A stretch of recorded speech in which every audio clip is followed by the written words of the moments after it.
हर जगह के लोग पेयजल, साफ हवा और एक स्वस्थ जिंदगी के हकदार हैं, लेकिन एक बड़ी कंपनी ने गांव को जहर बना के रख दिया है।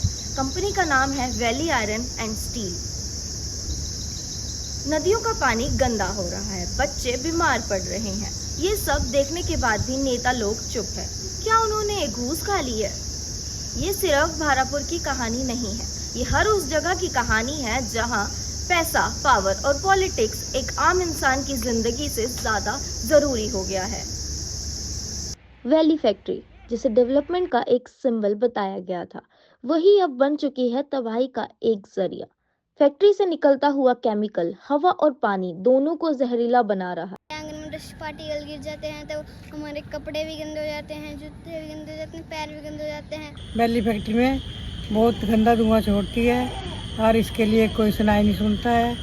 और हम तो डीसी ऑफिस में तक भी जाके आ गए और इसके लिए तो बहुत धरने भी दिए गए। और हमें तो खुद कैंसर की मरीज है और बच्चों पर भी आगे असर पड़ रहा है।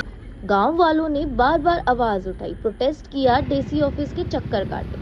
वैली फैक्ट्री से हमें बहुत दिक्कत होती है, जैसे कि हम पशुओं को अपना चारा बीजते हैं खेतों में, उनको हम खड़ा नहीं सकते। और जैसे आंगन है हमारा, उसमें हम चल फिर नहीं सकते, हमारे पैर काले हो जाते हैं। लेकिन सिस्टम ने बस आंखें मूंद दी, कोई सुनने को तैयार नहीं। 2019 से 2024 तक पोल्यूशन का लेवल लगातार बढ़ता गया। सिर्फ बद्दी, बरोटीवाला, नालागढ़ बेल्ट में 2000 से ज्यादा फैक्ट्रीज है, जिसमें आधी से ज्यादा बिना वैलिड परमिशन के चल रही हैं और लगभग 60% यूनिट के पास अपना एफिलेंट ट्रीटमेंट प्लांट तक नहीं है। ये सिर्फ उनका नहीं, हम सबका मुद्दा है। और बहुत बड़े लेवल पे भी मामला चला हुआ था। इसमें छोटा मोटा आदमी इसमें हाथ नहीं डाल सकता था, वो कह भी नहीं सकता था और कह भी नहीं पाता था।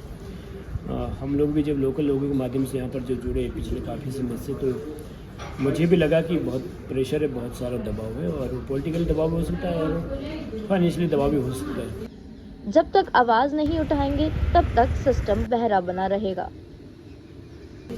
मुझे लगा कि यहाँ पर जो कि प्रत्येक जो प्रधान है या जो रहे हैं या BDC मेंबर जो रहे हैं, वो सब कहीं ना कहीं वैली आयरन से जुड़े हुए किसी न किसी माध्यम से। तो जहाँ पर इस तरह का वो चीज़ लोगों की हो जाए और जुड़ाव हो जाए, लगा हो जाए, तो वहाँ पर कुछ चीज़ें कर पाना बड़ा मुश्किल भी हो जाता है। फिर खासकर से कि जो बाहर से आए हुए जो लोग हैं या जिन्होंने बाहर से आकर कुछ करना, उनके लिए अगर लोकल सपोर्ट आपको ना मिले तो बहुत बड़ी दिक्कत आपको आ जाती है, बहुत समस्या आ जाती है। ठीक है, हम लोगों ने एक आंदोलन किया था, बहुत बड़ा आंदोलन किया था, वो 26 दिन बड़ा उग्र आंदोलन रहा और जिसमें कि 7 दिन तो हमने आमरण अनशन भी किया था। और उसका परिणाम ये रहा कि लीवर ख़राब हो गया मेरा और आँखों में चश्मा चढ़ गया, क्योंकि 7 दिन तक बिना पानी और बिना कुछ खाना खाए रहना। 20 दिन अनशन था और 7 दिन आमरण अनशन था। तो अंतिम दिन फिर ADC महोदय सिरमौर LR वर्मा जी आए, उन्होंने बहुत सारी शर्तें वहाँ रखी। मैं तो कहने की हालत में नहीं था, मैं सुनने की हालत में, लेकिन जो लोकल लोग थे उन्होंने कुछ कहा, उन्होंने वहाँ कुछ करवाया। तो जैसे उन्होंने शर्तें रखी, वो शर्तें वहाँ रखी गई। जब रात होती है ना तब ज़्यादा धुआं छोड़ते हैं, जब लोग दोपहर में सोए भी होते हैं तब ज़्यादा धुआं छोड़ते हैं। ये मतलब छुप छुप के हमसे तब, और लोगों ने इनकी शिकायत भी की है पर ये लोग मानते नहीं हैं। इनसे हमें बहुत परेशानी हो रही है और हमारे पशुओं को तो इससे बहुत ज़्यादा नुकसान हो रहा है, हमारी फसलें ख़राब हो रही हैं। सिर्फ यही नहीं, दुनिया भर में बैन फोम वाले गद्दे भी यहाँ जलाए जाते हैं, जिसमें से स्प्रिंग निकालकर उसका इस्तेमाल भट्टियों में स्टील बनाने के लिए ये लोग करते हैं, जो कि पूरी तरह से इलीगल है।